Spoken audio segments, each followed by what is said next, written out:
अस्सलामुअलैकुम। Direct line के साथ मैं हूं जवेरिया जैद। नाज़रीन, ईरान जंग 35वें रोज़ में दाखिल हो चुकी है। धमाकों की गूंज अब सिर्फ सरहदों तक नहीं बल्कि घरों, अस्पतालों और बाजारों में भी सुनाई दे रही है। दावे किए जा रहे हैं कि जदीद तरीन जंगी तैयारे भी इस आग में जलकर राख हो रहे हैं। लेकिन असल सवाल ये है कि जल कौन रहा है, हथियार या फिर इंसान? अमेरिका में हलचल जारी है, क़यादत बदल रही है, बयानात गूंज रहे हैं, धमकियां दी जा रही हैं कि मुआहिदा करो वरना सब मिट जाएगा। मगर क्या जंगें धमकियों से ख़त्म होती हैं या मज़ीद भड़कती हैं? ताकत के ऐवानों में होने वाले फैसले ज़मीन पर बसने वालों की ज़िंदगियां आखिर क्यों उजाड़ रहे हैं? और इस सब के दरमियान पाकिस्तान के जहां सिफारतकारी के चर्चे हो रहे हैं, वहीं आवाम की चीखें भी सुनाई दे रही हैं, क्योंकि पेट्रोल 460 रुपये लीटर पर पहुंच गया है। ये सिर्फ एक अदद नहीं है, ये हर गरीब के चूल्हे की ठंडक, हर मजदूर की टूटी हुई उम्मीद और हर घर के बुझते हुए चिराग की दास्तान है। महंगाई ने सांस लेना भी दोभर कर दिया है। दुनिया तवानाई के बहरान की तरफ बढ़ रही है, तेल की कीमतें आसमान को छू रही हैं और आम इंसान जमीन पर गिर रहा है बल्कि जमीन के अंदर धंस रहा है। सवाल यह है कि क्या ये जंगें वाकई किसी की जीत हैं या हम सब आहिस्ता आहिस्ता एक ऐसी हार की तरफ बढ़ रहे हैं जहां इंसानियत खुद अपनी कब्र खोद रही है। प्रोग्राम के दूसरे हिस्से में हम बात करेंगे वतन अजीज की दाखिली सिक्योरिटी सूरत हाल की, खासतौर पर बन्नू में खुदकुश हमले की हम बात करेंगे, जहां सिविलियंस के नुकसान पर वजीर आला खैबर पख्तूनख्वा खामोश आखिर क्यों हैं।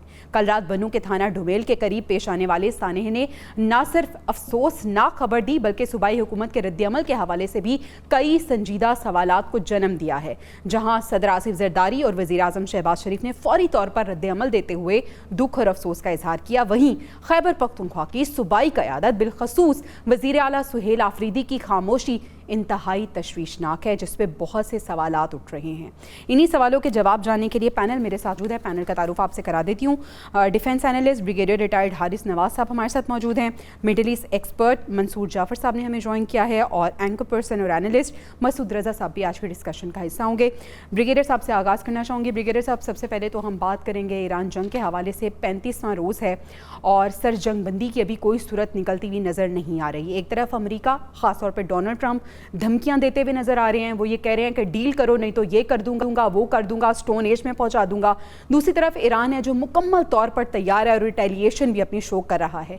सर जंग बंदी की सूरत क्या आपको बनती हुई नजर आ रही है? क्या ये दोनों फरीक मुज़ाकरात की टेबल पे आके बैठेंगे? लेकिन जवेरिया, बात यह है कि एक तो जिस तरीके से एक सुपर पावर ने और एक अपने बगल बच्चे के साथ इजराइल को लगा के एक मुल्क के ऊपर आपने बिलाश्ताल आपने अटैक कर दिया और उसके बाद आपने उसको सिविलियन पॉपुलेशन को, सिविलियन इंफ्रास्ट्रक्चर को तबाह करके रख रहे हैं और फिर आप धमकियों की धमकियां दे रहे हैं। You have not been able to achieve your target. Problem ये कि he is highly frustrated.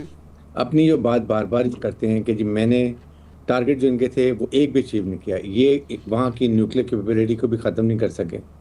Number 2, ये न्यू मिसाइल टेक्नोलॉजी जो थी इनके लॉन्चेस को वो भी ख़त्म नहीं कर सके, अभी वो उसी तरह फायर कर रहे हैं जी। नंबर 3, रिजीम चेंज, ये खुद कह रहे हैं कि हमने रिजीम चेंज कर दी बट ये रिजीम चेंज नहीं कर सके।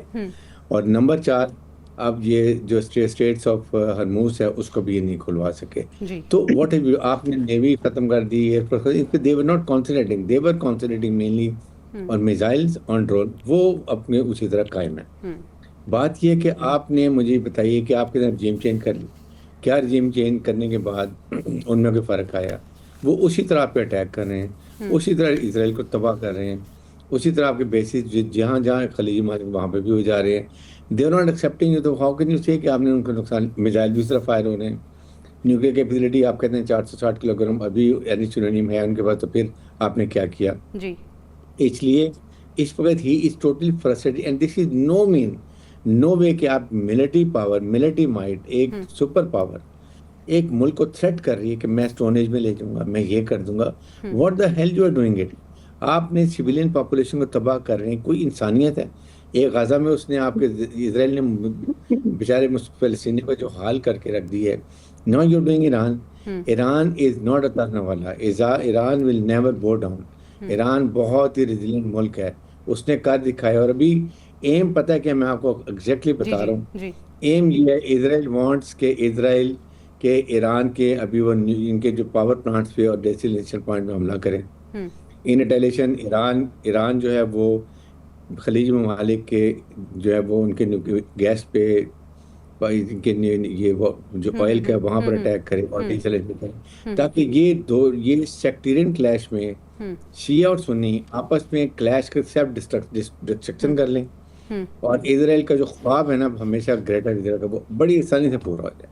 अच्छा। पाकिस्तान ने सफारतकारी इतनी अच्छी कर रहा है, बार बार इन खलीजी ममालिक को भी और इनको भी ब्रिगेडियर साहब, फील्ड मार्शल पाकिस्तान की रियासत सिफारतकारी पे मैं आपसे ज़रूर आपका पॉइंट लूँगी, लेकिन ये जो आपने बड़ा इंपॉर्टेंट पॉइंट रेस किया ना, ये जो सेक्टेरियन क्लैश है, इस पे मैं बात करना चाहूँगी। मंसूर जाफ़र साहब हमारे साथ मौजूद हैं, मिडिल ईस्ट एक्सपर्ट हैं। मंसूर साहब, आप भी ये समझते हैं कि जो अमेरिका और इसराइल के जो ऑब्जेक्टिव्स थे, उनमें एक बड़ा ऑब्जेक्टिव ये था कि ईरान के खलीजी ममालिक के साथ ताल्लुकात को ख़राब करना, और जिस तरह से अटैक किया जा रहा है ईरान पे और ईरान अटैक कर रहा है खलीजी ममालिक पे, तो आपस में जो ताल्लुकात हैं वो मज़ीद ख़राब हों और इसराइल का जो ग्रेटर इसराइल का ख्वाब है वो पूरा हो जाए? क्या कहेंगे आप? जी बहुत शुक्रिया जी।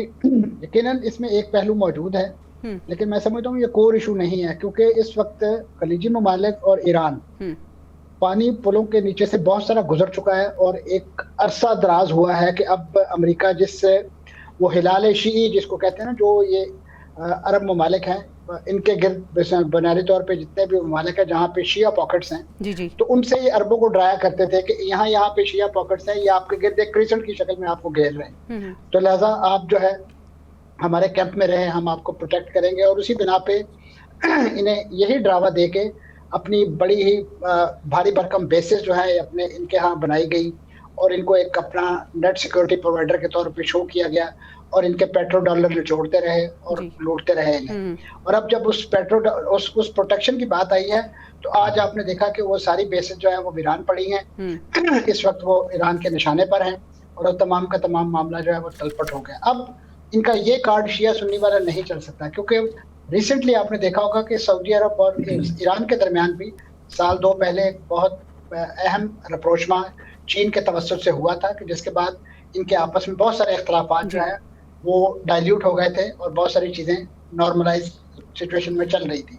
अब जो सिचुएशन डेवलप हुई है वो बुनियादी तौर पे यहाँ पे मौजूद इन्हीं की बेसिस जो असल में फसाद की जड़ है, जिसकी वजह से ईरान ने इस बार उन्हें अपने टारगेट पे रखा, क्योंकि माजी में भी ईरान पर जो हमला हुआ तो उसमें एक बड़ा ही कैलकुलेटेड किस्म का रिस्पांस कतर के खिलाफ ईरान ने दिया था, और उसे एक कोरियोग्राफिक और एक बड़ा वेल थॉट आउट प्लान के तौर पे, यानी एक कहा गया कि इनूरा कुश्ती है। लेकिन उसके बाद ईरान ने खबरदार करता रहा मुसलसल कि इस बार अगर हम पे दोबारा कभी ईरान, इसराइल ने, अमेरिका ने हमला किया, तो और हमें इस बात का इत्ला मिली कि वो उसके लिए इनकी बेसिस इस्तेमाल हुई हैं, तो फिर ये एक लेजिटिमेट टारगेट होंगे हमारा।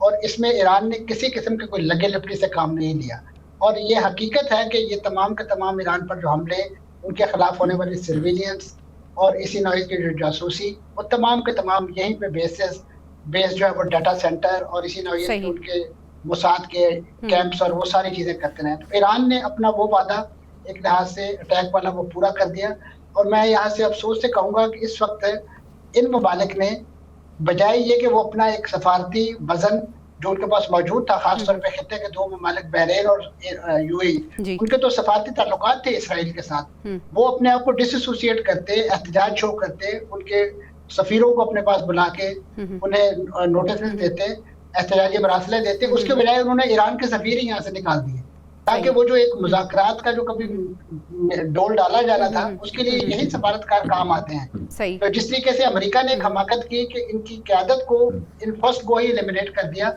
ताकि वो समझे कि हमने बड़ी रजीम चेंज। मंसूर साहब, बहरीन और यूएई के पास बेस्ट सिफारती ऑप्शंस क्या थी, इस पे मैं आपकी टेक लूँगी। ब्रिगेडियर साहब, पाकिस्तान की सिफारतकारी की बात कर लेते हैं। 2 बड़े फरीकों के दरमियान पाकिस्तान ने सिफारतकारी की कोशिश की है, किस तरह से आप देखते हैं? जिस तरह से मैं मसूद साहब से भी पूछ रही थी कि जंग का खात्मा कितना ज़्यादा ज़रूरी है मिडल ईस्ट के लिए, डेवलपिंग कंट्रीज़ के लिए और पूरी दुनिया के लिए, क्योंकि हालात तो बेकाबू होते जा रहे हैं और आने वाले दिनों में पता नहीं हालात किस नहज पर ले जाएं।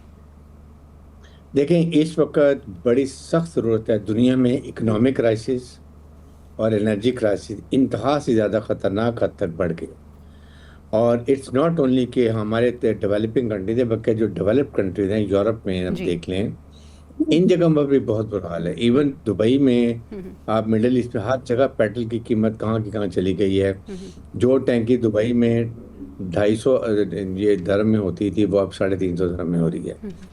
तो इससे और पाकिस्तान की सफारत कर ये देख लेंगे, मेरे ख्याल में जो पाकिस्तान ने कमाल का एक पार्ट प्ले किया है डिप्लोमेसी में और मिलिट्री डिप्लोमेसी में, जो फील्ड मास्टर थे आसिम मुनीर ने किया है। यहाँ तक कि ट्रंप उनसे डायरेक्ट कम्युनिकेशन में, 3-4 दिन पहले आपने देखा होगा उन्होंने कॉल भी की है फील्ड मार्शल को। आई एम श्योर कि उन्होंने इसी बारे में बात की होगी, सालिसी के बारे में जी। और अपना नुक्ता नज़र भी बताया होगा। और उसके साथ सेकंड ये कि इसके बाद चारों वज़ीर ख़ारजा भी आए हैं, मिस्र के, तुर्की के और सऊदी अरब के। पाकिस्तानी चीन का दौरा भी किया है जी। चाइना में जाके वहाँ बात की और वहाँ से फिर एक 5 पॉइंट का एक और एलामिया में जारी किया गया जो बहुत ही ज़रूरी था जी जी। और इसमें ख़ास तौर पे जो उन्होंने बात की है कि इमीडिएटली देखें, सबसे पहली बात है जब भी आप मुज़ाकरात करते हैं तो उससे पहले आपको कॉन्फिडेंस बिल्डिंग मेजर्स के लिए, to create a conducive discussion environments के लिए, you need to have go for temporary ceasefire, ताकि आपके वो आपकी अभी तक नहीं, आप उसी तरह उनके ईरान के ऊपर हमले कर रहे हैं, उनकी सिविलियन आबादी को नुकसान, तो आप कैसे मुज़ाकरात करेंगे? पाकिस्तान यही बात कर रहा है और पाकिस्तान ने बड़ी सफारत कर ये की है कि ईरान को भी और खलीज मालिक को स्पेशली बताया कि खुदा के लिए don't fight with each other, don't attack each other, रोक लें इसको। अगर आप खलीजी मालिक अगर कहीं ईरान पर अटैक कर दें, let me tell you the total destruction of this Middle East. और वो क्योंकि ऑयल, गैस और उसके बाद डिसैलिनेशन, पानी खुदा न खासा में चला जाए तो ये 2 हफ्ते से ज़्यादा मिडल ईस्ट के जो है ना वो क्रैशेस हो जाएंगे। इसलिए पाकिस्तान को समझा रहे हैं, ये ईरान को भी कह रहा है कि go for only military bases, don't go for any such places, और ईरान नहीं कर रहा।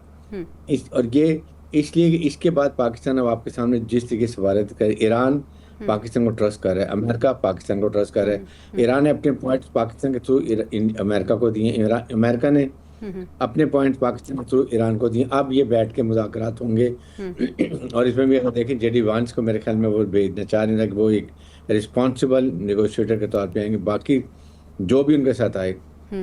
अब देखने की बात ये है कि इस वक्त ये ईरान धमकियां जो दे रहे हैं अमेरिका, इट इज़ अनफेयर। धमकियों से कोई बात नहीं बनेगी। आप पहले क्या कर लिए, 35 दिन में आपने क्या कर लिया, क्या कर, रजीम भी है ठीक है, मिसाइल भी चल रहे हैं, ड्रोन भी टल रहे हैं, तो इसलिए बेहतर है आप you have not been able to achieve target, आप इसको ब्रिगेडियर साहब एक तरफ धमकियां दी जा रही हैं, दूसरी तरफ बात हो रही है डील की, यानी कहीं ना कहीं अमेरिका फेस सेविंग चाहता है और वो ये चाहता है कि डील हो जाए, क्योंकि ये जंग जो है वो उनके मफाद में भी नहीं है। मसूद साहब हमारे साथ मौजूद हैं। मसूद साहब आप अपनी बात प्लीज़ कंप्लीट कीजिएगा। हम प्राइसेस के हवाले से बात कर रहे थे, हम पाकिस्तान के हवाले से बात कर रहे थे, पेट्रोल की प्राइसेस में जो होशरुबा इजाफा हुआ है, किस तरह से आप इसको देखते हैं? जी, मैं कह रहा था कि इजाफा तो वो लाजमी था, लेकिन जितना इजाफा हमने कर दिया शायद इसकी अभी जरूरत नहीं थी। मगर हुकूमत ने बेहतर समझा, हमारे अपने खसारे हैं, हमारी IMF के साथ शराइत हैं, हमें सब्सिडीज खत्म करनी है, हमें लेवी को बढ़ाना है, तो शायद वो जंग के ही तनाजुर में हमने सारा काम कर लिया है, लिहाजा बहुत ज्यादा कीमतें हमने बढ़ा दी हैं, क्योंकि हमारे तो आपने और से जहाज पे निकल रहे हैं, हमारी सफारतकारी भी बड़ी अच्छी है, हमारी। अच्छा मसूद साहब, ये जो आपने पॉइंट रेस किया ना, आबनाए हुर्मुज़ से हमारे जहाज गुजर रहे हैं, ये एक अवामी सवाल है, हर बंदा ये कहता हुआ नजर आ रहा है और हम सुन रहे हैं कि अगर आबनाए हुर्मुज़ से हमारे जहाज गुजर रहे हैं तो फिर पाकिस्तान में इतना ज्यादा इजाफा क्यों हो रहा है प्राइसेस में? जी हाँ, आबनाए हुर्मुज़ से भी गुजर रहे हैं, फिर रशिया हमें सस्ता तेल देने के लिए तैयार है, यानी सस्ता तेल का मतलब ये कि वो हमें तेल की किल्लत नहीं होगी। आलमी मार्केट में इस वक्त जो तेल की कीमतें हैं उस हिसाब से भारत में आप देखिए, बांग्लादेश में देखिए, श्रीलंका में देखिए, इस रीजन में अगर आप देखें तो हमारी कीमतें इस वक्त सबसे ज्यादा हैं जो नहीं होनी चाहिए थी। इसलिए ये शुबा मौजूद है कि हुकूमत के जो खसारे हैं, टैक्स कलेक्शन न करने की जो नाअहलियां हैं, वो सब इसमें उन्होंने शामिल करके अपना हिसाब बराबर करने की कोशिश की है कि बजट से पहले वो अपना खाता दुरुस्त कर लें। बहरहाल ये अलग बात है। जहां तक मुज़ाकरात की बात है, मेरे ख्याल में डोनाल्ड ट्रंप की तकरीर के बाद से मुज़ाकरात जो है वो कहीं खो गए।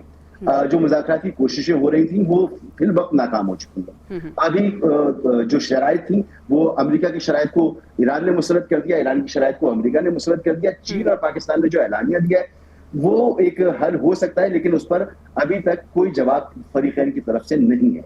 तो मुज़ाकरात नहीं। जब डोनाल्ड ट्रंप ने ये कह दिया, डोनाल्ड ट्रंप चाह रहे थे कि उनको फेस सेविंग मिल जाए, क्योंकि जो ईरान जिस तरह की जंग पहले दिन से लड़ रहा है ना, वो नजर ही आ रहा है कि ईरान अमेरिका और इसराइल से 2 कदम आगे चल रहा है। जो उसकी स्ट्रेटेजी थी, मुझे रिपीट करने की जरूरत नहीं है, हम सब जानते हैं कि उसने अपने सस्ते असलहे का इस्तेमाल किया, उनको माशी तौर पर थकाया, उनका वॉर स्टेमिना उसने बुरी तरह से शटर कर दिया और अब जो वो हमले कर रहा है वो बड़े प्रिसाइज हमले कर रहा है। जो गुज़िश्ता 24 घंटे में हमले हुए उसने तिल अवीव में, हैफा में और यूएई में जो टारगेटेड हमले किए, ये हम देख रहे थे जब वो अपने सस्ते हथियार सिर्फ इस्तेमाल कर रहा था। यानी रमजान के दौरान जब वो ये कह रहा था कि मैं डिफेंस पर हूं, मैं ऑफेंस नहीं कर रहा, और रमजान के बाद उसने अपनी ऑफेंसिव कार्रवाइयां शुरू की हैं। तो हमने ये उस दौरान भी देखा कि जहां पर उसे टारगेट करना होता था बड़ी प्रिसीजन के साथ वो हमले करता था। चाहे वो अगर उसको टारगेट करना है बिन नेतन्याहू के दफ्तर को, मिसाइल वहीं जाके लगता था। अगर उसे टारगेट करना है किसी चीज तो उसके पास प्रिसीजन भी मौजूद थी और पुराना असलाह भी मौजूद था। तो वो लेकिन अब जब अमेरिकी सदर ने यह धमकी दी है कि हम 2 से 3 हफ्ते में इन्हें पत्थर के जमाने में धकेल देंगे, तो फिर आपने देखा कि इब्राहिम लिंकन पर एक और हमला हो गया, जो पहले इस पर हमला हुआ था और ये फील्ड से बाहर था।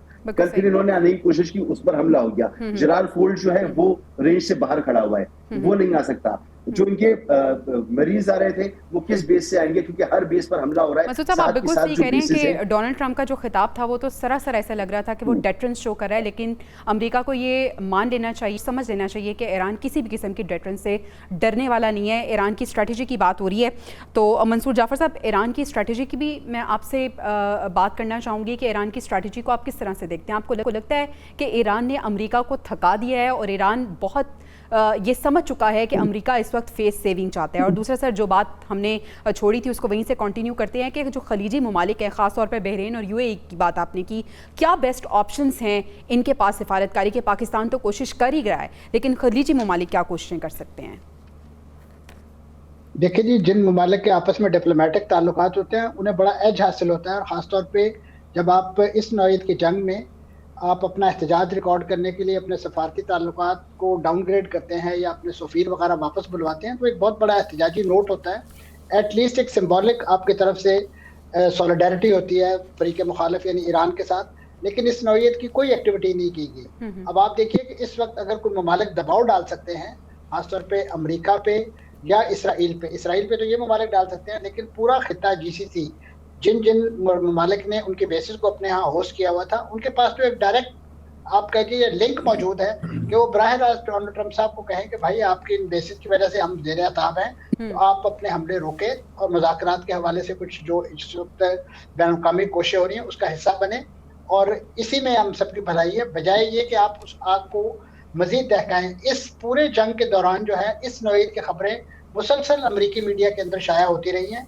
कि बहुत सारे अरब मुल्क जो हैं वो अब भी खुफिया तौर पर अंदर खाते जो हैं वो अमरीकी इंतजामिया को इस बात पे मजबूर कर रहे हैं कि आप जंग ना रोकें, आप जंग जारी रखें, ताकि किसी तरीके से ईरान वंस फॉर ऑल जो है उनके लिए जो एक खतरा बना हुआ है वो ना रहे। अब ऐसी सूरत हाल में फिर ईरान के पास यकीनन एक ऐसा जवाब ही रह जाता है कि जब उनके यहाँ से कोई ऐसी सॉलिडारिटी शो नहीं हो रही, और अब आप देखिए कि इस जंग की हिद्दत उन मुल्कों तक पहुंचना शुरू हो गई है। उनकी तेल और गैस इस वक्त ज़मीनी ज़खायर के तौर पे तो मौजूद है, लेकिन उसको वो अपने किसी भी इनकम में इजाफे या अपने किसी तिजारत के लिए इस्तेमाल नहीं कर सकते। बिल्कुल सही। इस वक्त बाबनाए हुर्मुज़ बंद होने की वजह से वो तमाम के तमाम चैनल जो हैं वो इस वक्त सौते खुश्क होते जा रहे हैं, और उसका यकीनन इस वक्त जो बड़ा हिद्दत और शिद्दत पूरी दुनिया में महसूस की जा रही है। पाकिस्तान भी वन ऑफ द कंट्रीज के जिस तरीके से अब इस वक्त हमारे यहाँ पेट्रोलियम प्राइसेस और दीगर चीजें जो है वो महंगी हो रही हैं, तो ये सारी चीजें मैं समझता हूँ कि डोनाल्ड ट्रंप साहब का जो सबसे बड़ा यानी इस वक्त अलमिया है वो ये है कि उन्होंने डे 1 से इस जंग के बारे में कोई अपनी जिसे कहना चाहिए ना तो कोई एंट्री स्ट्रेटेजी थी, कोई गोल पोस्ट वो हर लम्हे चेंज करते रहे। और अब प्रॉब्लम ये है कि जिस तरीके से उन्होंने अपने लाडले इसराइल को गजा के अंदर 3-4 साल सपोर्ट किया है बगैर किसी स्ट्रेटेजी के, बगैर किसी हिकमत के, और अब आप देखिए कि वहां से डे आफ्टर का कोई नक्शा उनके पास नहीं है। बिल्कुल सही है, एग्जिट स्ट्रेटेजी नहीं है मंसूर साहब। और फिर आप चालाकी देखिए इसराइल की कि आज हम बात कर रहे हैं 2 फरीकों की, अमेरिका और ईरान के दरमियान ये जंग हो रही है। जो इसराइल जिसने ये जंग शुरू की थी वो तो छुप के कहीं बैठा हुआ है। बिल्कुल ऐसे ही है, और उसकी बुनियादी वजह ये है कि उन्होंने तो अपना काम कर लिया, इनको एंगेज कर दिया। अब इस वक्त आप देखिए कि इस वक्त अमेरिका वहां से निकलना चाह रहा है, लेकिन अब भी बैकएंड पे इसराइल उन्हें इस बात पे मजबूर कर रहा है कि आप इस जंग से ना निकलें, क्योंकि अभी इन दोनों कायदीन का जो अमेरिकी सदर और डोनाल्ड जो नेतन्याहू, इन दोनों का जो सियासी कैरियर है दाखिली तौर पे अपने अपने ममालिक के अंदर वो इस जंग के नतीजे के साथ मुंसलिक है। क्योंकि अगर इस जंग की कोई ट्रॉफी अमेरिका नहीं जाती तो डोनाल्ड ट्रंप साहब अपना मिड टर्म इलेक्शन लूज करेंगे, और इसी तरीके से अगर नेतन्याहू के पास किसी किस्म की कोई विक्ट्री नहीं जाती, वो अपने अवाम को यही वजह है कि अमेरिका और इसराइल के अंदर से भी बगावत उठ रही है और अंदर से भी लोग कह रहे हैं कि हम इस जंग खिलाफ हैं, लेकिन वो अपनी बका के लिए इस जंग का तसलसल जो है वो जारी रखे हुए हैं। मंसूर जाफर साहब, बहुत शुक्रिया आपके वक्त का। ब्रिगेडियर साहब और मसूद रजा हमारे साथ ही मौजूद होंगे। नाज़रीन, ब्रेक पे जाना है, ब्रेक से जब वापस आएंगे तो मुल्क की दाखिली सिक्योरिटी की सूरत हाल पे हम बात करेंगे। Stay with us.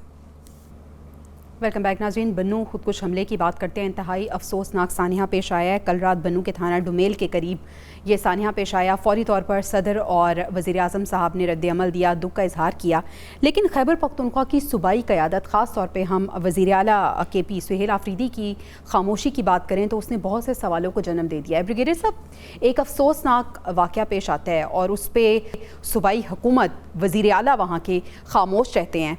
सर, क्या ये सूबाई मामलात से लापरवाही है या क्या कहेंगे आप इसको? देखें जवेरिया, बात यह है कि फील्ड मार्शल यासिर मुनीर ने बारहा एक बात की है कि देखिए पूरी सिक्योरिटी फोर्सेस 200 से 250 intelligence based operation per day कर रहे हैं जी। वो कहते हैं हम हर किस्म की कुर्बानी भी दे रहे हैं, हम शहादतें भी देंगे, सब कुछ देंगे, लेकिन इलीगल स्पेक्ट्रम और साथ जिस सूबे में इतनी ज़्यादा दहशतगर्दी हो रही है वो सूबे को साथ खड़ा होना पड़ेगा, जो कि बहुत ही अफसोस की बात है कि देखें इस वक्त आप देख लें कि हुंडी का पैसा, स्मगलिंग, नारकोटिक्स, गाड़ियाँ स्मगल सारी KPK में चल रही हैं, उसके बाद टायर, इसके बाद सिगरेट स्मगलिंग हो रही है। ये चाहे सारा पैसा कुछ पॉलिटिशियंस, उसके बाद बिजनेसमैन जा रहे हैं और वो इनको रोकने की ज़रूरत है। ये पैसा नहीं जाएगा तो काफ़ी हद तक ये कंट्रोल हो जाएगा। सेकंड, अब बन्नू के इंसिडेंट में देखें, अगर एक चीफ मिनिस्टर के एरिया में अपनी सूबे में एक खुदकुश एक हमला होता है और उसके बाद उसमें 5 शहरियों की जान चली जाती है, कुछ जख्मी होते हैं, हु हैज़ टू गो? या आप एक तो चीफ मिनिस्टर खुद वहाँ पर होना जाना चाहिए और फिर कम से कम खुल्लम खुल्ला उसको कंडेम करें। आपको अपने सूबे की पश्तून की फिक्र नहीं है, आपको ज़्यादा दहशतगर्दों की फिक्र है कि वो मेरे से नाराज़ होकर और हमारे खिलाफ कार्रवाइयाँ शुरू कर देंगे। आपके एरिया में धमाका हो रहा है ना, ये क्या तो कहें कि वो पंजाब में हो तो ठीक है आप खामोश रहें, आपके सूबे में है, you are the chief executive of a province, आपकी रिस्पॉन्सिबिलिटी है खुल के बात करें। और सेकंड, जो फेडरल गवर्नमेंट की पॉलिसी है आपकी रिस्पॉन्सिबिलिटी है उसको लेके चलें आगे। जब तक आपका सूबा फेडरल गवर्नमेंट के साथ और सिक्योरिटी फोर्स के साथ ताउन नहीं करेगा, आपके एरिया में दहशतगर्दी कंप्लीट नहीं होगी। ये बहुत ही कावर्डी एक्शन है ये दहशतगर्दों का। आप उनको देखें, अब वो हमारी सिक्योरिटी फोर्स का मुकाबला नहीं कर सकते। अब वो क्या कर रहे हैं, जहाँ पर अवामी इज्तिमा होते हैं, मैरिजेज होती हैं, ऐसी जगह पर जाके धमाका करने की कोशिश करते हैं और नुकसान पहुंचाते हैं। As a chief executive, as a chief captain of a province, आपकी मॉरल ऑब्लिगेशन है कि खुल के विदाउट एनी रिजर्वेशन आप इसको कंडेम करें और कहें कि हम अपनी सिक्योरिटी फोर्स के साथ खड़े हैं। आज के बाद वही हमारे एरिया में होगा, उसके खिलाफ सख्त कार्रवाई होगी। हमने सब हुंडी का पैसा, हमने ये गाड़ियाँ स्मगल, कोई इसका KPK में नहीं चलेगी। ये चीजें करेंगे तो पाकिस्तान में दहशतगर्दी खत्म होगी, वरना that means you are working against the interest of the federal government, federation of Pakistan. बिल्कुल सही है। मसूद रजा साहब भी हमारे साथ हैं। मसूद साहब, इसको आप क्या कहेंगे, ये इंटेंशनली वज़ीर आला सुहेल आफरीदी साहब कर रहे हैं या अनइंटेंशनली कर रहे हैं? उन्हें क्या अपनी JDs नहीं पता? क्या उनकी JDs में सिर्फ जलसे जुलूस करना, एहतजाज करना, बानी की रिहाई, यही सब कुछ रह गया है? जी जवेरिया, ये इस तरह की गुफ्तगू में मरियम औरंगजेब साहिबा और मरियम अपना उस्मा बुखारी साहिबा से सुनता हूँ या मरियम नवाज साहिबा से सुनता हूँ। दरअसल ये ट्रैक रिकॉर्ड है। अगर इस तरह के वाकयात की वो मजम्मत नहीं करते तो बिल्कुल उन्हें करनी चाहिए, लेकिन पहले भी इस मामले पर हमारी गुफ्तगू हुई है मासी में किसी प्रोग्राम में, और उससे पहले मेरी सुहेल आफरीदी से एक मुलाकात हुई थी, वो कराची तशरीफ लाए थे। तो मैंने उनसे सवाल किया कि आप मजम्मत क्यों नहीं करते? तो उन्होंने कहा मैं मजम्मत करता हूँ, मैं उन्हें दहशतगर्द कहता हूँ, वो दहशतगर्द है, पाकिस्तान के खिलाफ जो भी इस तरह की मजमूम कार्रवाइयाँ करे वो दहशतगर्द है। देखिए एक टाइमलाइन है, तो ये कह देना कि वो नहीं करते, मेरे ख्याल में ये सरासर गलत बात होगी। जब भी तहरीक इंसाफ कोई एहतजाज प्लान करती है तो फिर हमें इस तरह की बातें सुनने को मिलती है कि जी वो अपने सूबे पे तवज्जो नहीं दे रहे। वहां तो जैसे भी फरमाया ब्रिगेडियर साहब ने कि वहां तो आए दिन ऑपरेशंस हो रही, रोजाना ऑपरेशंस हो रही, वहां पर जो एपेक्स कमेटी की मीटिंग्स हो रही है उसमें सुहेल आफरीदी हमें नजर आ रहा है बैठा हुआ। वहां तो हमें नजर आ रहा है कि वो जो ऑपरेशन होता है तो मुतासिरीन की बहाली के लिए काम करता हुआ नजर आ रहा है। अगर कहीं कमी कोताही है तो बिल्कुल करें, उनकी मजम्मत करें, उनको एहसास दिलाएं। लेकिन मुझे ये लगता है कि ये अभी 9 तारीख का अगर एहतजाज ना होता तो शायद हम डिस्कस भी ना कर रहे होते, फिर इस तरह की बातें की जाती हैं। तो किसी को वहीं पे वतन करार ना देना मेरे ख्याल में ये गलत बात होगी। सर, सूबाई क़यादत कहाँ है? चलें कुछ नहीं तो मजम्मती बयान तो दे सकते थे ना, एटलीस्ट हमें पता चले कि इस सूबे के जो वाली वारिस हैं वो अवाम का जो दर्द है उसको समझते हैं। और फिर दहशतगर्दी के हवाले से जब वफाकी हुकूमत कहती है कि सूबाई हुकूमत का और वफाकी हुकूमत का एक पेज पे होना बहुत ज़्यादा ज़रूरी है, तो फिर हमें नज़र भी तो आना चाहिए, ऑन ग्राउंड भी वो चीज़ हमें नज़र आनी चाहिए, मजम्मत होनी चाहिए एटलीस्ट। देखिए, इसका एक बैकग्राउंड है ना पूरा। एक तरफ उनकी पूरी क़यादत बंद है, एक तरफ उनकी पार्टी तितर बितर है, एक तरफ उनको सियासत करने की इजाजत नहीं है, एक तरफ और उनके मैंडेट के ऊपर विभाग में और दूसरे सूबों में घूमते हैं, वो अपना एहतजाज इस हवाले से। मुझे ऐसा लगता है कि ड्यू रिस्पेक्ट ये दोनों बहुत अलग चीजें हैं। ब्रिगेडियर साहब, आप क्या कहेंगे? एक तरफ हम देख रहे हैं कि उनकी जो पार्टी है वो मुश्किल का शिकार है, जो बानी है ठीक है वो जेल में मौजूद है, लेकिन सर जो दहशतगर्दी का एक जो हम देख रहे हैं कि दहशतगर्दी की जो हवा है, जो लहर है, जो बढ़ती जा रही है रोज बरोज, मेरे ख्याल में ये दो अलग चीजें हैं। कैसे देखते हैं आप इसे? एक बात कह दूं मैं, एक बात कह दूं माजरत के साथ, मैंने दहशतगर्दी के हवाले से नहीं कहा, मैंने विफाक और सूबे को एक पेज पर होने और एक हम आहंगी के साथ आगे बढ़ने के हवाले से बात की है। तो जिम्मेदारी दोनों तरफ आयन होती है। ठीक है, जिम्मेदारी दोनों तरफ होती है आपके ख्याल में। ब्रिगेडियर साहब क्या कहेंगे आप इस पे? देखिए, मेरा पॉइंट ये है कि आपकी जो पॉलिटिकल डिफरेंस है ना वो बिल्कुल आपके बजाय और सियासी तरीके से आप जितना मर्जी तनकीद करें, फेडरल गवर्नमेंट भी करें। अब फेडरल गवर्नमेंट की अगर पॉलिटिकल पार्टी है वो आपके पर बिल्कुल वी हैव नो इशू, बिल्कुल करें। लेकिन जब बात आती है सिक्योरिटी की, जहाँ पर दुश्मन के नैरेटिव की बात है कि फ़ौज और अवाम में दूरियां पैदा करो, फ़ौज को कमज़ोर करो, फिर अपने मंसूबे ख़तरनाक पूरे करो, इसके ऊपर पूरी कौम को यकजा होना चाहिए। और इसके लिए भी जिस सूबे में ज़्यादा प्रॉब्लम हो रही है उस सूबे का काम है कि वो इंश्योर करे कि वो सिक्योरिटी फोर्सेस के साथ और फेडरल गवर्नमेंट के साथ खड़ा हो। इसमें अगर बन्नू में धमाका हुआ है तो सबसे पहले जो जिसका कंडेमनेशन आनी चाहिए, तनकी आनी चाहिए, तशवीश, वो should be chief minister of KB है। नंबर 2, अगर आपके तशवीश आपके इस पे इतराज़, हाउ मेनी टाइम आप गए हैं फेडरल गवर्नमेंट प्राइम मिनिस्टर के पास चले जाएं, जाके बात करें, ये हमारे तहफ़्फ़ुज़ हैं, इसके बारे में दहशतगर्दी में हमें ये रिसोर्सेज चाहिए, हमारी CTD को ये प्रॉब्लम है, हमारी पुलिस को ये प्रॉब्लम है, हमें आप कहते हैं हमें फ़ौज की ज़रूरत है, फ़ौज यहाँ से चली जाए। अब आप बताइए क्या आपकी सिक्योरिटी फोर्सेस और CTD जो है police can handle this situation? इससे आप किसका नुकसान होगा? वहाँ के अवाम को नुकसान होगा। अवाम की जान माल की हिफाजत किसकी है? पाकिस्तान की सिक्योरिटी फोर्सेस की है। पाकिस्तान की सिक्योरिटी बाउंड्री और जोग्राफिकल बाउंड्री की रिस्पॉन्सिबिलिटी किसकी है? सिक्योरिटी फोर्सेस की है। इस पर कोई कॉम्प्रोमाइज़ नहीं कर सकते। आपके सूबे में स्मगल गाड़ियाँ, स्मगलिंग, हुंडी का पैसा, ये सारा आपके पॉलिटिशियन, कुछ नॉट सेइंग ऑल, कुछ पॉलिटिशियन और उनके बिजनेसमैन कर रहे हैं। ये पैसा अल्टीमेटली हाफ से ज़्यादा चला जाता है दहशतगर्दी की तरफ, आधा अब ये इन लोगों की तरफ जाता है। That has to be ruthlessly curbed. ये बात हम करते हैं कि इसके लिए आपकी पॉलिसी बड़ी क्लियर होनी चाहिए। आप यहाँ में ल्यूक ठीक है ब्रिगेडियर साहब, पॉलिसी के हवाले से आपने बात की, यही सवाल मैं मसूद साहब से करना चाहूँगी। मसूद साहब, अगर पॉलिसी की बात करें, अगर हम बात करें मसाइल को हल करने के लिए, तो अभी तक हमें वज़ीर आला KP का कोई रोड मैप नज़र नहीं आ रहा जिसको एग्जीक्यूट वो कर सके। ऑपरेशन खैबर पख्तूनख्वा की CM कर रही, माज़र चाहूँगी, वो नहीं कर रहे ना। खैबर पख्तूनख्वा के CM ऑपरेशन नहीं करे ना। ऑपरेशन विफाक की हुकूमत और विफाक की तरफ से तैनात विफाक की सिक्योरिटी इदारे और सर ऑपरेशन एक तरफ, हम गवर्नेंस की भी बात कर लेते हैं जो इतने गवर्निंग। ये सुन लीजिए तामुल से। अभी ब्रिगेडियर साहब ने जिक्र किया इलीगल उधर LCP गाड़ियां आती हैं, हवाला हुंडी होता है, ड्रग्स, ये वो सारी चीजें। अब ये बताइए कि ये बॉर्डर क्रॉस कैसे होता है? ये पुलिस का काम है बॉर्डर को रोकना। वहां पर अगर ड्रग्स की काश्त हो रही है तो क्या ये अगर विफाकी इदारों को पता है और उस पर कोई एक्शन नहीं हो रहा तो ये किसकी जिम्मेदारी है? हवाला हुंडी के FIA वहां पाकिस्तान का हिस्सा नहीं है, FIA वहां पे काम नहीं करता। देखिए चीजें हैं, हर जगह मौजूद हैं, लेकिन हमें उनको एक तरफ यानी टारगेट करके नहीं करना चाहिए। मेरे ख्याल में इश्यूज की तरह से डिस्कस करना चाहिए। हमें पता है पॉलिटिकल मामला भी है, इंतजामी मामला भी है, मगर हमें पेशरफ्त नजर नहीं आ रही उसके अंदर आगे बढ़ने की।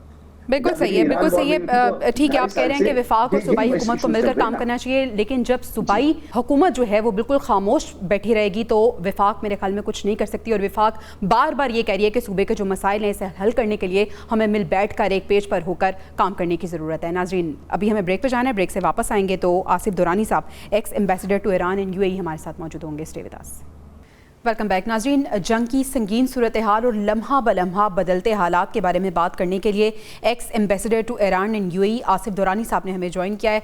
दुरानी साहब, बहुत शुक्रिया आपके वक्त का। दुरानी साहब, सबसे पहले तो मैं आपसे ईरान में बतौर सफ़ीर आपके तजुर्बे की रोशनी में ये पूछना चाहती हूँ कि जंग को 35 रोज़ हो गए हैं और सर इस जंग बंदी के लिए दोनों फ़रीक यानी अमरीका और ईरान का मुत्तफ़िक होना, एक पेज पे आना, बातचीत करना, मुज़ाकरात की टेबल पे आना बहुत ज़रूरी है।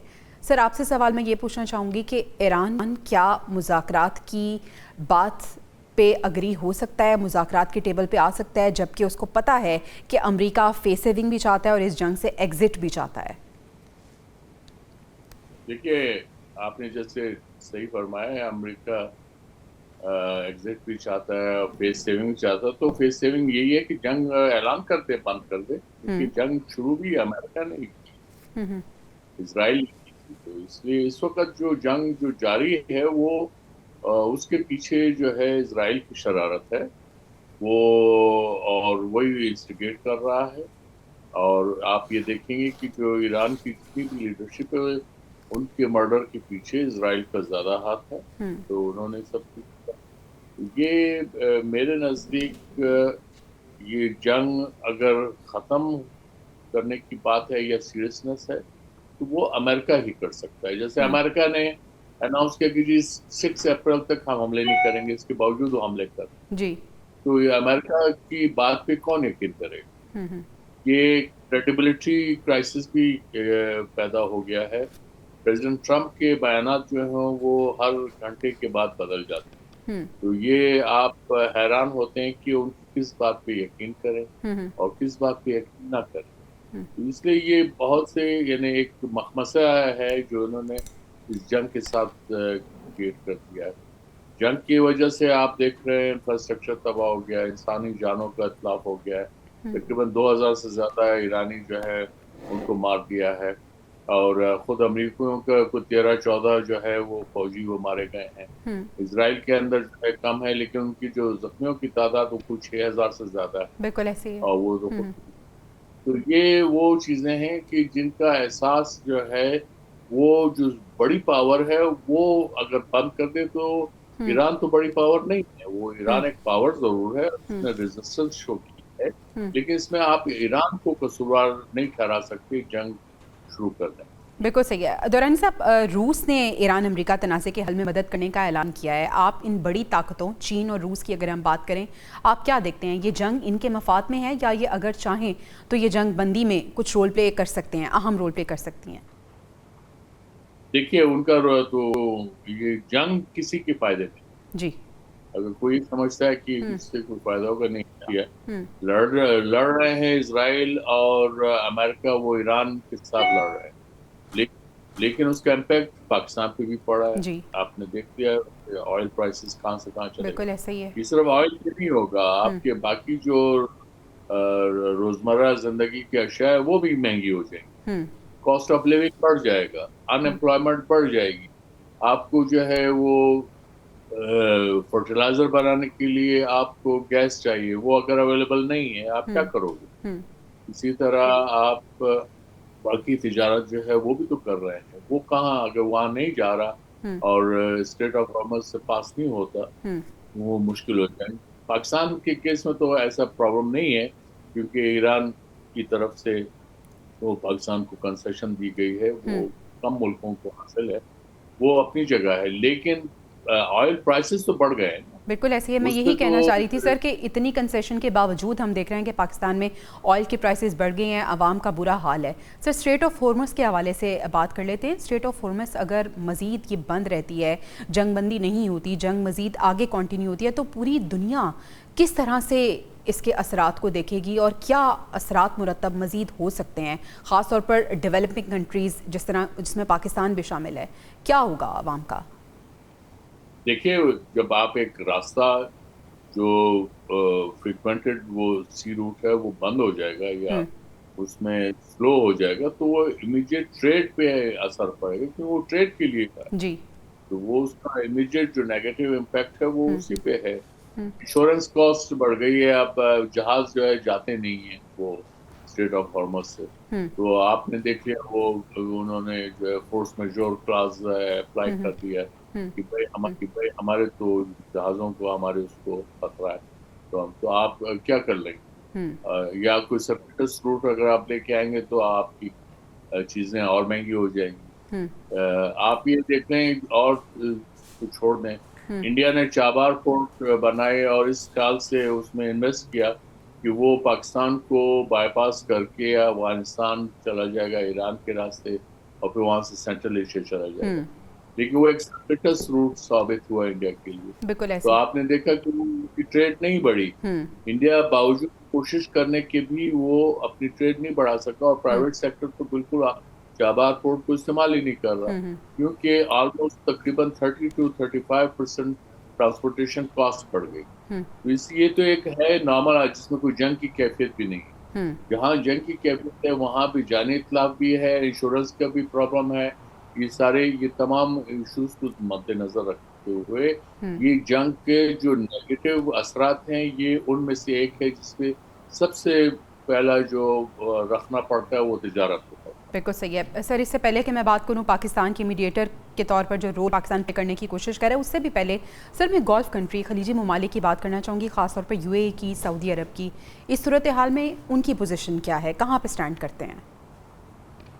देखिए वो भी मजबूर हैं। आप सऊदीया की बात यूएई की, वो बेसिस उन्होंने अमेरिका को दिए हैं। यूएई का इजराइल के साथ भी ताल्लुकात, और वो अच्छे खासे बड़े गहरे गहरे ताल्लुकात हैं। तकरीबन 15,000 जूस जो हैं इजराइलीज, वो उनको यूएई में शहरियत भी दी जा चुकी है। जी। तो इस तरह की सूरत में अब आपने देखा होगा कि ईरान ने यूएई को टारगेट किया है, क्योंकि उनको उसमें जूस और अमेरिकन उनकी प्रेजेंस बहुत ज्यादा थी, और ये वही लुक्रेटिव टारगेट बन जाते हैं फौजी लिहाज से ईरान के हाथ में कुछ किया। सऊदी अरबिया ने भी, आप इस तरह समझे कि जितनी गल्फ स्टेट्स हैं उन्होंने अपने बेसिस अमेरिका को दिए। जी। ये उनके जहनों में ये होगा कि इससे उनकी सिक्योरिटी बढ़ जाएगी, लेकिन उनका अब आपने हालात साबित कर दिया कि उनकी सिक्योरिटी जो है वो बढ़ी नहीं बल्कि कम हुई है, और उनको नुकसान आते हैं। और इसका ओवरऑल जो नेगेटिव इम्पैक्ट है वो गल्फ की ट्रेड पे भी पड़ेगा। आप ये देख लें यूएई के बारे में कहा जा रहा है कि वहां से तकरीबन उनकी जो बिजनेसेस है वो डाउन चलेंगे, तकरीबन इमीडिएटली $120 बिलियन के लॉसेस हुए। बिल्कुल ऐसा ही। और बिग कंपनीज जो है वो उसको छोड़ रही हैं। तो ये इसी तरह सऊदीया और बहरीन, उनके साथ बहरीन ने भी जो है अब्राहम अकॉर्ड साइन किया और इजराइल को रिकग्नाइज किया। तो आप ये देख रहे हैं कि ईरान ने उनको उन्हीं बुनियादों पे जो है टारगेट किया। सर पाकिस्तान का जो किरदार है, पाकिस्तान का मीडिएटर का किरदार है, दो बड़े फरीकों के दरमियान जंगबंदी के लिए एक रोल प्ले करने की पाकिस्तान कोशिश कर रहा है, इसको आप किस तरह से देखते हैं? और सर क्या ये रोल प्ले करते हुए पाकिस्तान कोई अहम किरदार अदा कर सकता है? देखिए यही अहम किरदार है कि पाकिस्तान ने अपनी फैसिलिटेशन ऑफर की है उनको पार्टीज को, क्योंकि पाकिस्तान जो है वो उसको अमेरिकन जो हैं वो भी ट्रस्ट करते हैं और ईरान भी ट्रस्ट करता है। सही। तो एक मीडिएटर के लिए या एक फैसिलिटेटर के लिए ये बात मुहिम है, अहम है कि जो पार्टीज हैं डिस्प्यूट में उनका एतमाद हो। आप बाकी खत्े में नजर दौड़ा लें तो उसमें शायद कोई मुल्क ऐसा नहीं होगा जिसपे दोनों पार्टीज का इत्मीनान हो या एतमाद हो। ये सिर्फ पाकिस्तान में। तो इसलिए इस वजह से पाकिस्तान की मीडिएटरी रोल की अहमियत बढ़ जाती है। वो पार्टीज कितना सीरियसली इसको एड्रेस करती हैं इन इश्यूज को और जंग को ख़त्म करती हैं, उसके बाद जो अगले जो डिस्प्यूट्स हैं उनको किस तरह से नेगोशिएटिंग टेबल पे हल करती हैं, वो अभी देखना है। और वो देखना है कि मुज़ाकरात किस तरह से शुरू होते हैं। आया डायरेक्ट नेगोशिएशन होंगे अक्रॉस द टेबल या थ्रू प्रॉक्सी होंगे, थ्रू इंटरमीडियरी होंगे जो पाकिस्तान है। बिल्कुल ऐसे ही है सर। अब मीडिएटर का रोल प्ले करने की तो पाकिस्तान कोशिश कर रहा है और पाकिस्तान ने ये ऑफ़र भी किया है, लेकिन सवाल ये है कि डोनाल्ड ट्रंप की गारंटी कौन देगा? क्योंकि पहले भी हमने देखा कि 2 बार मुज़ाकरात हो रहे थे लेकिन उसके बीच में अटैक किया गया। सर अभी हमने देखा कि डोनाल्ड ट्रंप का जो खिताब था बहुत ज़्यादा एक्सपेक्टेशंस थी उससे और ये कहा जा रहा था कि शायद जंग बंदी की तरफ बातें जाएँ, लेकिन उन्होंने तो डील की भी बात की, फिर साथ ही उन्होंने धमकियां भी दी। उन्होंने कहा कि हम मज़ीद अपने हमलों को तेज़ करेंगे। सर जो बातें की हैं डोनाल्ड ट्रंप ने, इसको आप कैसे देखते हैं? क्या ये डेटरेंस की तरफ इशारा था या एस्केलेशन थी ये? नहीं, वो मायूसकुन खिताब था और रेपिटेशन थी, उन्होंने कोई नई बात भी नहीं की। ये बात वो दोहरा रहे हैं। वो पहले दिन से कह रहे कि जी बस 2 दिन, it's a matter of 2 days, 3 days, 4 days जी। अब वो कहते हैं हम हर चीज जो है वो खत्म कर देंगे अगले 2 हफ्तों। तो ये चल रहा है, लेकिन वार आपने शुरू तो कर दी है, लेकिन मेरे ख्याल में उसका आत्मा वो अमेरिका के कंट्रोल में नहीं होगा। लेकिन मैं पहले भी कह चुका हूँ अमेरिका के हाथ में कि अगर वो जंग रोकना चाहे तो 1 घंटे के अंदर रोक सकता है, क्योंकि अमेरिका ने ही जंग शुरू की। सही। सर आखिर में मैं आपसे पूछना चाहूँगी, प्लीज़ शॉर्ट आंसर दीजिएगा, we are short of time, कि इस बहरान का हल किस तरह से मुमकिन है? अपने तजर्बे की रोशनी में आप कैसे देखते हैं? देखिए, मैं कोई इतने जंगों का तो इतना महारत नहीं है, लेकिन जो डिस्प्यूट्स हैं वो जिस तरह से शुरू किए गए हैं उसके लिए पॉलिटिकल विल चाहिए, और उसमें इस वक्त हम एक खुसूसी जो है सूरत-ए-हाल का सामना है, और वो है ट्रंप की प्रेसिडेंसी। उन्होंने जंग शुरू की है, अब ये उन्हीं के हाथ में है कि वो कितनी जल्दी इसको खत्म कर। बिल्कुल सही है। आसिफ दुरानी साहब, बहुत शुक्रिया आपके वक्त का। Ex ambassador to Iran and UAE हमारे साथ मौजूद थे। सर आपको हम गाहे बगाहे जहमत भी देते रहेंगे। नाज़रीन, प्रोग्राम से इजाज़त दीजिए, इंशाल्लाह आपसे अगले हफ्ते मुलाकात होगी। अल्लाह निगहबान।